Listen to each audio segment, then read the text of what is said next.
Apple is finally stepping into the foldable phone. Reset, at least if the latest. Leaks are accurate and the name being whispered. The most is the iPhone Ultra. And if Apple really is building a foldable iPhone, it won't be judged by hype or price alone. It'll be judged by one thing you can't fake: battery life, because foldable phones are battery stress tests. Bigger screens, more complex displays, heavier multitasking, more heat, more power draw. And the moment a foldable dies before dinner, the wow factor disappears. So today, let's break down the most interesting iPhone Ultra leak so far, the battery. And we're going to compare it directly with the phones it's expected to challenge: Samsung's Galaxy Z Fold 8 and the Galaxy Z Fold 8 Ultra, according to early reports. The iPhone Ultra could use a dual-cell battery with a combined rated capacity of 4,883 mAh. Samsung's Galaxy Z Fold 8 is expected to land around a 4,800 mAh typical capacity, while the Galaxy Z Fold 8 Ultra is rumored to push closer to approximately 5,000 mAh typical. At first glance, it looks like Apple's foldable iPhone could land right in the middle of Samsung's lineup, bigger than the standard Fold 8, but possibly a bit behind the Fold 8 Ultra. But before you decide who wins, you need to understand why these numbers are tricky, and why capacity doesn't automatically equal endurance. Here's the key detail most people miss. Apple and Samsung often talk about battery capacity differently. Apple typically reports rated capacity. Samsung usually markets typical capacity, and those are not the same thing. Rated capacity is essentially the minimum. You can expect a cross-manufacturing variation more conservative by design. Typical capacity is closer to an average expectation.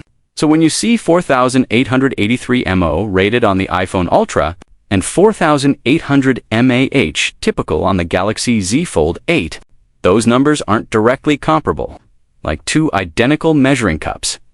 That means the iPhone Ultra battery could be effectively closer than it looks, or even larger in certain comparisons, depending on how the cells are tested and labeled.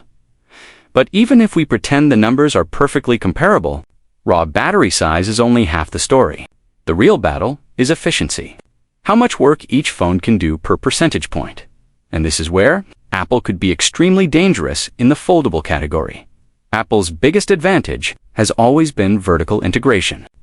Apple designs the chip, the operating system, and key components to work together instead of mixing hardware and software from multiple sources. That tight integration is exactly how iPhones often deliver excellent battery life even when competitors advertise larger batteries. If the iPhone Ultra uses a next-generation A-series chip, or even a more efficiency-focused architecture inspired by Apple's M-series, the power per watt could be a major advantage. Apple's silicon has a track record of doing more while consuming less, especially in sustained tasks like video playback, background processing, and everyday app switching. And with a foldable, those everyday tasks matter more than ever because the big inner display invites heavier use. More split-screen multitasking, more editing, more gaming, more content consumption. You're basically using a mini tablet that has to fit in your pocket. So the question isn't just, what's the iPhone Ultra battery capacity? The question is, how long can the iPhone Ultra last on that battery while powering a foldable display? Foldable screens are beautiful, but they're power-hungry. Both Apple and Samsung are expected to use advanced OLED technology with high refresh rates. That's great for smooth scrolling and premium visuals. But it increases power draw especially on larger panels. This is where Apple's display management could play a huge role. Apple already uses adaptive refresh rate technology to dynamically scale refresh based on what you're doing, so you're not burning battery at high refresh when you're staring at a static page. If Apple brings even more aggressive, smarter refresh scaling to a foldable iPhone Ultra, it could claw back significant endurance. Samsung, to be fair, is one of the best in the world at display tech and has years of foldable experience. The Galaxy Z Fold series has steadily improved in efficiency, brightness control, and software tuning. And Samsung's One UI has gotten better at understanding when the big screen is active, when the cover screen is active, and how to manage apps across both. But Android has a built-in challenge. It needs to support a huge variety of hardware. Even Samsung's best optimization still sits on top of a platform designed to work with countless chipsets, modems, and display configurations. Apple doesn't have that problem. If Apple builds one foldable, it can tune iOS specifically for that foldable, down to how animations run, how background apps behave, and how power is allocated. When you open the device and instantly jump into workflows. And speaking of multi-window software, is going to be a battery factor people don't talk about enough. Foldables are made for multitasking, but multitasking can quietly drain battery if the system isn't smart about freezing background activity, limiting refresh for off-focus windows, and prioritizing the app you're actively looking at. If Apple brings a foldable version of iOS that manages split-screen tasks, efficiently prioritizing the foreground app, intelligently pausing background processes, and limiting unnecessary wake-ups, the iPhone Ultra could feel like it lasts longer, even with similar battery capacity. Now let's talk about design, because design decisions can either protect battery life or destroy it. A foldable phone has a hinge, a complex internal structure, and less free space than a normal slab phone. That's why many foldables use dual-cell batteries to separate battery cells split across both halves of the device. That matches the iPhone Ultra leak, and it makes perfect engineering sense. But foldables also have a constant balancing act: thinness versus capacity. A thinner foldable looks premium and feels futuristic, but thinness can limit battery size and heat dissipation. A slightly thicker foldable can fit a bigger battery and manage heat better, which often improves real-world performance and sustained efficiency. This is where Apple's approach will be fascinating. Apple usually prioritizes feel and usability, even if it means making a device slightly heavier or thicker when it improves the experience. If Apple decides that the iPhone Ultra must hit true all-day battery life, it might accept a little more thickness to get there. Samsung, meanwhile, has years of foldable hardware feedback and might push the Galaxy Z Fold 8 Ultra toward the no-compromises direction: bigger battery, bigger screens, and more productivity features, especially if it's targeting power users. Now we need to talk about another battery killer.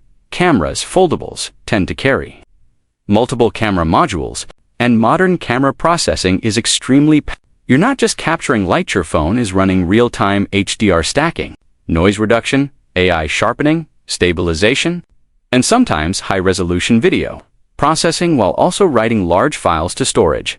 Apple is famous for computational photography, but the underrated part is how efficiently Apple does it. If the iPhone Ultra inherits Apple's latest image processing pipeline and runs it on highly efficient silicon, it could produce flagship results without hammering the battery as hard as you might expect. Samsung's Galaxy Z Fold 8 and Z Fold 8 Ultra will likely lean heavily into AI-enhanced photography as well, high-array sensors, scene optimization, and advanced zoom processing, and that can be fantastic. But it can also increase energy use depending on how aggressively those systems run. So the battery question becomes bigger than how many It becomes how efficient is the camera system while shooting photos and video on a foldable. Now, let's bring this back to what you actually care about: real-world battery life. If the iPhone Ultra truly launches with around 4,883 mAh rated capacity, it could compete head-to-head with the Galaxy Z Fold 8 and even challenge the Z Fold 8's Ultra depending on how Apple balances the display, chip efficiency, modem power draw, thermal management, and foldable software, because in real life, you don't use battery capacity, you use YouTube and Netflix, Instagram, and TikTok.maps and rideapps.bluetooth, audio cameras for quick shots, multitasking on the inner screen, 5G, or Wi-Fi switching all day. Brightness, pushed up outdoors and background apps pinging you nonstop. The foldable that wins is the one that can do all of that and still make it to bedtime comfortably. And that's why Apple entering the foldable market is such a big deal. Apple doesn't need the biggest battery on paper to win. It needs the best battery, experience predictable, reliable, and consistent, especially on a device people will use more intensely because it unfolds into a larger display. Samsung still has an advantage. Though Experience.Samsung has been shipping foldables for years. It understands hinge durability, display behavior, app continuity, and how users actually treat a foldable after the honeymoon phase ends. Samsung also has a mature, foldable software strategy, and every generation has refined power management for this category. So, if the Galaxy Z Fold 8 Ultra really lands near 5000 mAh typical capacity, Samsung may still have the raw size advantage. And raw size helps, especially when you're pushing maximum brightness, high refresh, and heavy multitasking for hours. But if Apple's iPhone Ultra is tuned like a true Apple product chip, iOS display tech, and app behavior designed as one system, then the iPhone Ultra could realistically match or beat Samsung in endurance, even without a higher number on the spec sheet. And if Apple does that, it changes the foldable market instantly, because for many users, the biggest reason they avoid foldables isn't price or thickness. It's the fear that a foldable won't last a full day the way a normal flagship phone can. If Apple makes foldable battery life feel effortless, a lot of people who never considered a Galaxy Z Fold could suddenly be interested in a foldable iPhone Ultra. So here's the bottom line. The leaked iPhone Ultra 4883 mAh battery is a strong starting point. It's competitive, it's in the right range, and it suggests Apple is not treating its first foldable like a fragile experiment. But the real story won't be told by one number. The real story will be told by how Apple manages power on a big foldable OLED display, how efficient the chip is under multitasking, how iOS handles split-screen workloads, how the cameras process images without draining the battery, and whether the iPhone Ultra can deliver true all-day battery life in the real world. Now, I want to hear from you. If Apple launches a foldable iPhone Ultra, what matters more to you, bigger battery capacity on paper, or Apple-style battery optimization that just lasts longer in daily use? And would you choose the iPhone Ultra Foldable over the Galaxy Z Fold 8 or Galaxy Z Fold 8 Ultra if battery life ends up being the deciding factor?